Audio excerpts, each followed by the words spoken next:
Este viernes nos acompaña un escritor.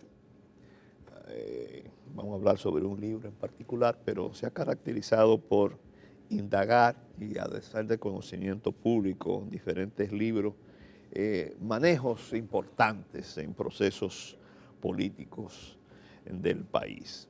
Y él es Eliades Acosta Matos, filósofo, escritor, y se va a poner en circulación el día primero un libro sobre un evento que ocurrió el 17 de diciembre del 62, pero que tuvo una gran trascendencia en la historia política de República Dominicana. ¿Fue el 17? Sí. Fue el 17. Solo 3 días antes. Pues. 3 días antes. Yo creo que había sido como una semana antes. No. Fue el debate entre el candidato en ese entonces, Juan Bosch, y el padre Láutico García de la Compañía de Jesús. Algo no solamente memorable, sino que tuvo repercusiones enormes en ese momento y después. Gracias por acompañarnos y presentar este estudio que nos retrotrae Con allá, un título pero fuerte, un debate de vida o de muerte. vida o muerte. Son palabras de Bosch. Sí. Cuéntanos, antes de entrar en el debate, el contexto que había alrededor de ese debate. En este caso, bueno, primero agradecer la invitación, por supuesto. En este caso, como suele ocurrir con los hechos históricos, cuando uno los recuerda sin la fuente delante, confunde a veces el momento, mezcla cosas que no tienen que ver o olvida otras. Y el libro pretende precisamente reconstruir el ambiente existente en República Dominicana tras la muerte de Trujillo y hasta el 17 de diciembre del año 62. Todas las fuerzas políticas enfrentadas, todos los programas de futuro que se estaban moviendo por los partidos y los dirigentes políticos. Cuando digo las fuerzas políticas hablo de las nacionales y las internacionales. El contexto internacional, la Revolución Cubana, la invasión de Bahía de Cochinos en el 61, la Alianza para el Progreso, la presidencia de Kennedy, la escalada de la guerra en Vietnam, el incipiente aún movimiento de liberación nacional en algunos países de América y las medidas que estaba tomando el gobierno norteamericano para contrarrestar esa ola revolucionaria que venía ascendiendo en el continente de forma muy visible y que afectaba, por supuesto, los intereses, sobre todo las empresas norteamericanas y del gobierno en la zona. Entonces, en ese contexto se trazó una especie de línea que no debían de pasar los políticos dominicanos. O sea, lo que sí estaba claro es que no se iba a permitir una segunda Cuba. Y en el rejuego político, ahí están en el libro documentos desclasificados norteamericanos del Departamento de Estado, de la CIA, etcétera. Se ve claro de que si bien apoyaban la posibilidad de que el PRD y Bosch fuera presidente, tenían dudas y reservas. De hecho, lo apoyaron a última hora. Al principio no era el candidato favorito. Había dudas y había informaciones contradictorias sobre si iba a ser fiel a la línea norteamericana o no. Y en ese momento irrumpe una campaña de la Iglesia Católica preocupada por la posibilidad de que Bosch fuese comunista y que los cambios que trajese consigo un eventual gobierno, en caso de ganar las elecciones, fuesen cambios radicales tipo Cuba. Entonces, ante esa posibilidad se activó mucho la prensa. Yo tengo otro libro ya publicado que se llama De la guerra mediática al golpe de Estado. Es el análisis de la prensa dominicana día por día. Sobre todo el periódico El Caribe. Sobre todo El Caribe, y luego se incorpora Prensa Libre en julio. Sí, claro, pero menos influencia. El Caribe y La Nación, porque La Nación cuando estuvo en manos del Consejo de Estado, que era el órgano oficial, desde ahí se combatió mucho a Bosch. Incluso recuerdo un titular en mayúscula que decía Bosch odia a la Nación, ya como Bosch como candidato. Eso era en la... Eso era en prensa, eso era en el periódico La Nación, La Nación bajo dirección del... Sí, la subdirección era de Bonillita Ibar. Bonillita, o sea, sí. Quiere decir, ese era el estilo de Bonilla, el tremendismo, el amarillismo en la prensa. Cuando usted leía el análisis lo que era que Bosch se negó a dar una entrevista al periódico La Nación. Y por razones diversas, y entonces se le acusaba de odiar a La Nación. Pero al estar en mayúscula el titular, claro, tal parecía a La Nación, que Bosch no al odiaba periódico, al pueblo y a la nación dominicana. ¿Cuál fue lo que determinó, el factor determinante para que se produjera Sí. un debate? Sí, bueno, aquí la campaña de prensa y por Radio Santa María y por otras vías, contra Bosch fue feroz antes de que apareciese Láutico en escena, el padre Láutico García. El padre Láutico García entra en escena el día 12 de diciembre con un artículo publicado en El Caribe, o sea, era una pregunta, el título era ¿es Juan Bosch marxista-leninista? Eso bueno, día 12, 8 días antes de las elecciones. Sí, señor. Eso, y todos recordamos en medio de la Guerra Fría qué significaba que se te tildase de comunista a un político en unas elecciones, o previo a unas elecciones. Entonces, el Láutico hacía un análisis de 3 artículos publicados por Bosch con anterioridad, 2 de ellos en Venezuela, donde hacía un análisis de revolución y gobierno, revolución y propaganda, revolución y líderes, y hablaba de Lenin. Exacto. Y decía que Lenin fue un hombre que supo gobernar y fue un arquetipo revolucionario. Entonces, esas 2 frases sacadas de contexto hacen que el padre se pregunte, el padre Láutico, si realmente este hombre no es marxista-leninista, porque si defiende a Lenin y si está de acuerdo con la forma en que Lenin gobernó, o por lo menos la alaba, podría deducirse que era comunista. Y no terminó en el artículo, porque previo a las elecciones, por esos días, circuló en cada parroquia de este país un documento enviado por las máximas instancias eclesiásticas del momento. El de la conferencia del episcopado. Correcto, que era una especie de talking point para que los curas en las diferentes parroquias lo leyeran al público y contenía los mismos puntos del artículo del Láutico. Incluso los que escribimos sabemos cómo se hace, quién está detrás de un escrito. O sea, podemos identificar. Y era el estilo del Láutico. Quiere decir, era Láutico, lo que se manda sin firma y se dice que hasta que Fides, la revista, no la publique, eso no debe leerse. Y ya cuando se publique, ya sí sería opinión oficial. Si se lee antes, es opinión particular del cura de la parroquia. Sí. Y que estén atentos a la próxima salida de Fides. O sea que la campaña fue una campaña orquestada, no fue casual. No es casual que el Láutico, un padre que viene de la España franquista, también hay que decirlo, y que viene con todo ese encono que el franquismo tuvo sobre comunistas, socialistas, anarquistas, republicanos, fuese escogido para la tarea, porque fue una tarea. Y además no es casual, Láutico tenía 3 doctorados.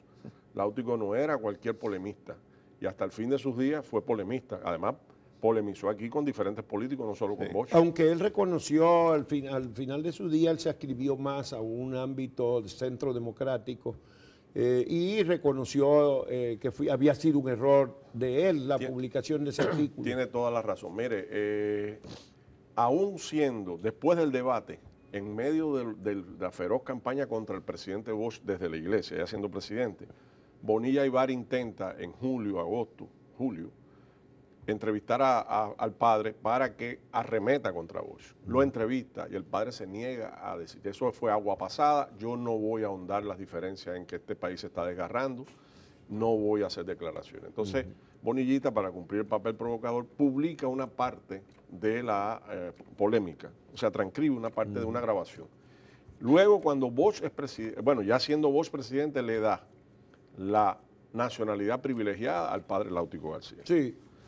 Y luego, ya muchos años después, ya en los 90, Láutico le dedica uno de sus libros a Bosch. Eso está en la biblioteca personal de Bosch, que la Fundación conserva. Y la dedicatoria dice, para mi admirado, querido y respetado amigo Juan Bosch, que no lo empecé queriendo, pero que la vida me llevó a quererlo y admirarlo como lo que es. Eso está. Quiere decir, estos 2 hombres se enfrentaron políticamente en un momento determinado, representando fuerzas antagónicas, pero supieron separar lo personal de lo político. Eliade, en tu investigación llegaste a algo que se dijo. Sí. Y es que después de ese artículo preguntando que va al debate y lo que estaba en juego, que era que Bosch había dicho, así yo no voy a las elecciones. Así fue. Y que la iglesia quedara como la institución que impidió la primera elección democrática, se dice que por esa circunstancia Láutico fue al debate Sí. un poco frenado. Tiene que haber una salida a esto. Claro, tiene toda la razón. Primero, un detalle que hay que precisar, o sea, Láutico no va al debate a título personal, aunque aparentemente fue a título personal. Incluso la jerarquía eclesiástica en declaraciones previas se deslinda y dice que es un problema personal y que las opiniones de un cura no son las opiniones oficiales de la iglesia. Pero en realidad hay un documento de Láutico precisamente dirigido una carta que apareció y que se publica en el libro facsimilarmente a los periodistas del Caribe, donde lo primero que dice que es de aceptar el debate, yo tengo que ser autorizado para ir. Si fue al debate, pues fue porque fue autorizado. Eso es lo primero que quería precisar. O sea, Láutico no fue un electrón libre que fue por su cuenta a debatir con un señor. No. Fue representando y dando de aquel momento y aquella mentalidad. No digo que sea la de hoy, ni digo que sea la de después. Y lo segundo, evidentemente, ustedes verán en el libro la transcripción de 1 hora 15 minutos del debate, que lamentablemente es lo único que ha aparecido hasta el momento. 1 hora y 15. 15. Ese debate duró 3. ¿Y cuánto duró? 3 horas. 3 horas. Sí, con interrupciones, con Pitaluga intervenía. Salvador Pitaluga Nivar fue sí. el moderador del debate. Sí. Y le correspondió la tarea, porque Bosch fue al debate solo con un diccionario de la Real Academia de la Lengua. El mataláutico. El mataláutico, bueno. Le correspondió a Pitaluga leer, buscar los vocablos. ¿Qué es un arquetipo? ¿Qué es un arquetipo? ¿Qué es revolución? O sea, lo que decía el diccionario. Y eso fue efectivo, porque realmente era un diccionario. Cuando se lee la transcripción, se verá la dialéctica discursiva de ambos. Sí. La de Bosch más de la calle, más del pueblo, sí. más asequible, la del Láutico más tomista. Era una discusión como si fuera entre teólogos, sí. donde venía el detalle, eso que en la filosofía medieval se sabe, el argumento de antigüedad, o sea, el argumento más viejo que yo puedo citar es el correcto. Una serie de argucias de un polemista consumado, sí. como era Láutico, pero que no funcionaron en el caso de Bosch. Bosch venía desde otra posición, venía desde además una agudeza política que, por ejemplo, en un momento determinado, Láutico fustigaba a Mao, a Lenin, a los revolucionarios, y Bosch le dijo, pero Franco hizo una revolución. Y Láutico rehusó dar su opinión, no quiso mencionar, o sea, unir la palabra Franco con revolución no se atrevió.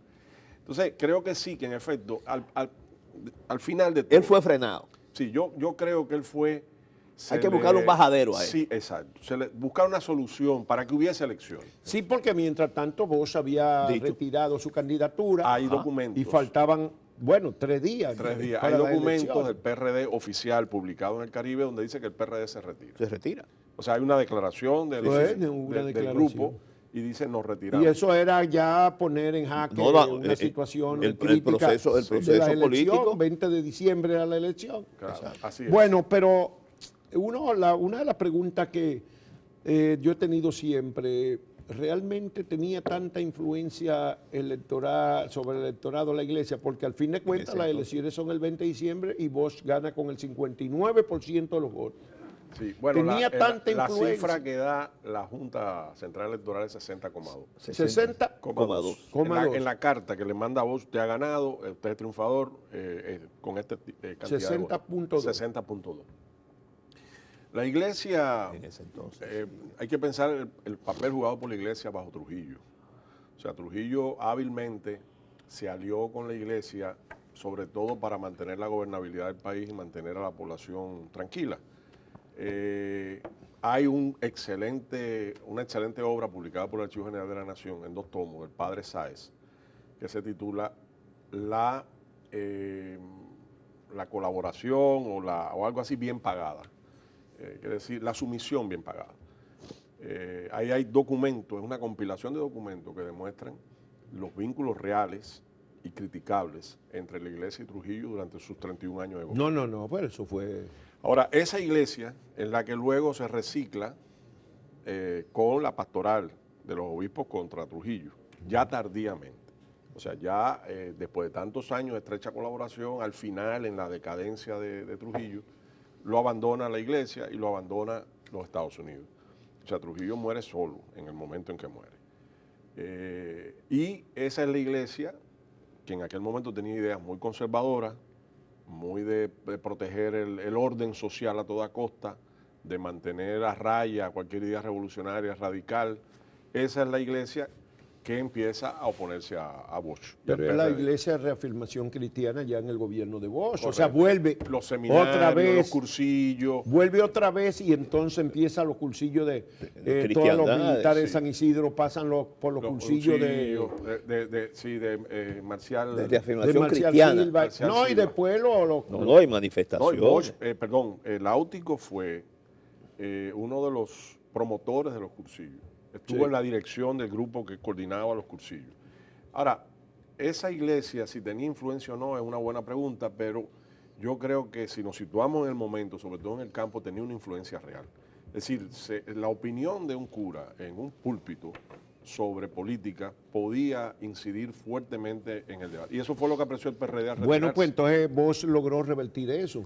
Bueno, creo que se fue puede uno de los concluir porque éxitos. si sacó el 60%, Sí, logró revertir. fue uno de los éxitos, en mi opinión, más espectaculares de cualquier político en cualquier lead de los últimos, no sé, del siglo XX. sí. Un hombre que va contra las cuerdas por una fuerza tan avasalladora como la iglesia y que logra en un debate, porque el nombre del libro, el título son unas palabras de Bosch al Caribe. En un debate en vivo. A vida o muerte. En vivo, donde al día siguiente lo entrevistan a Bosch en el Caribe y dice, teníamos que hacerlo, era de vida o muerte. Es decir, para el PRD y para él como político. Lo asume y triunfa. Triunfa porque yo he entrevistado a personas que vivieron el momento, que se recuerdan el debate, eran jóvenes o niños en aquel momento, y me hablan de la explosión de júbilo popular en las calles al terminar el debate. Y los gritos de Juan Bosch no es comunista, Bosch no es comunista. Porque esa fue la consigna que salió de ahí, porque Claro. el Áutico termina, pues si es así, usted no es comunista. Claro. Dice al final, usted no, pero Ángel Miolán sí. sí. Usted no, pero Miolán, que era el secretario. Lo cual era un error también, porque También, Miolán bueno, nunca fue comunista. No, Pero no, por supuesto. entonces en la campaña, bueno, Bosch exigió después que más o menos con esa frase hubiese volantes que se que distribuyese. estuvieran en avioneta a todo el territorio nacional. Bueno, Correcto. ese es un capítulo importante y debe ser un libro muy interesante. Por lo menos recoge documentación y refresca Claro. El contexto en que se inició la primavera libertaria de los dominicanos después de esa larga tiranía.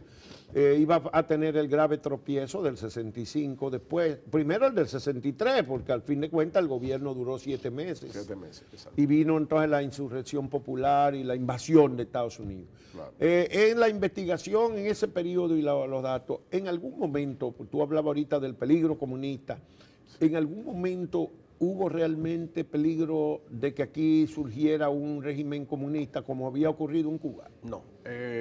Bueno, Porque ese fue el motivo del derrocamiento del gobierno Hay que- también. hay Y que- después de impedir Claro. que se materializara la vuelta al régimen de Juan Bosch. sí, hay un matiz. En Cuba no triunfa el comunismo cuando triunfa la revolución. O sea, el PSP ni siquiera había Sí. estado apoyando la línea armada.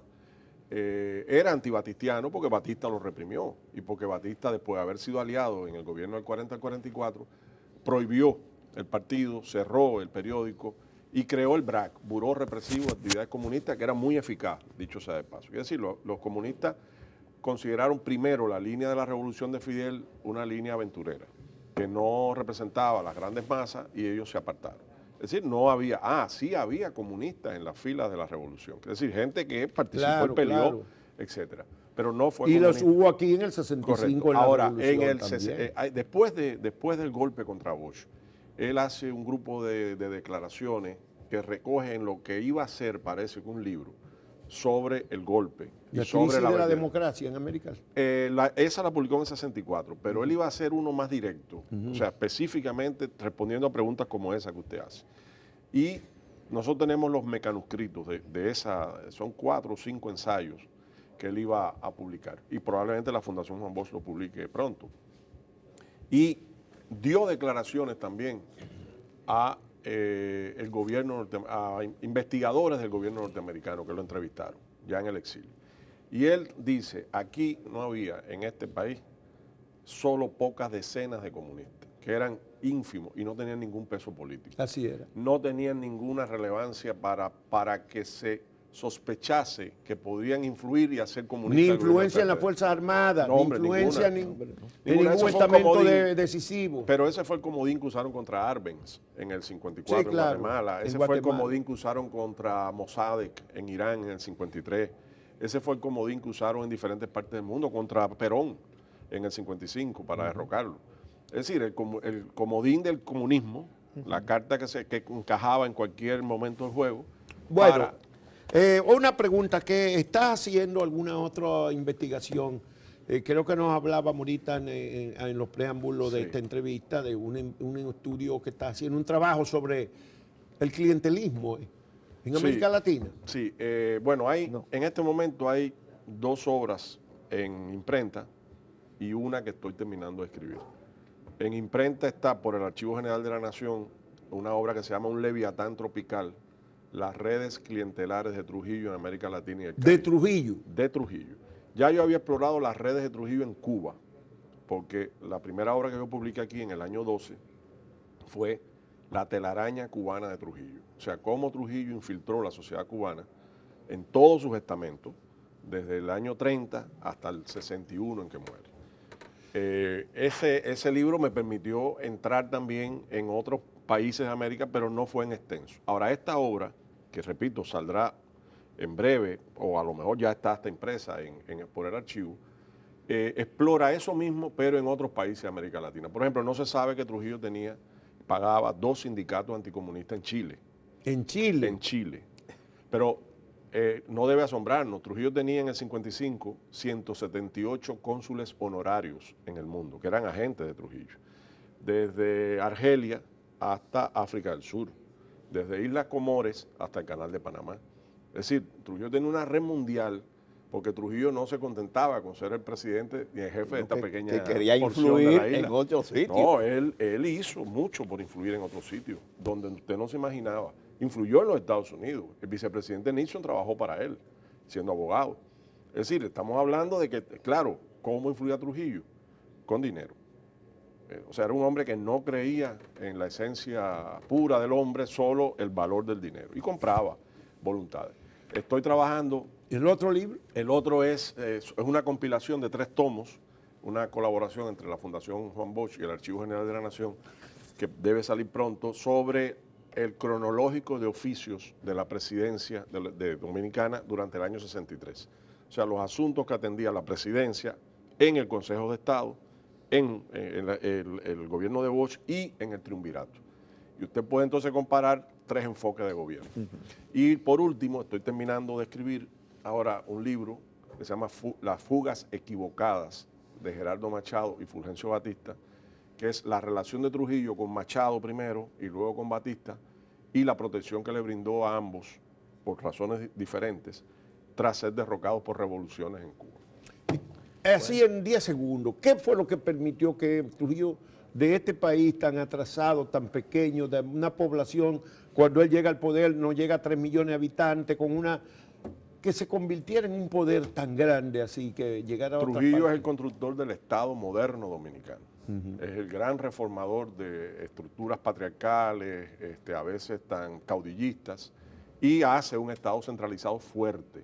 Eso lo hizo Pedro el Grande en Rusia, eso hay diferentes precedentes. Y esos reformadores siempre proyectan su poder con una imagen de infinito, o sea, no se limitan a su frontera. Hay un discurso de Trujillo en el año 55 en Santiago de los Caballeros donde dice, hemos trabajado con aliento de eternidad.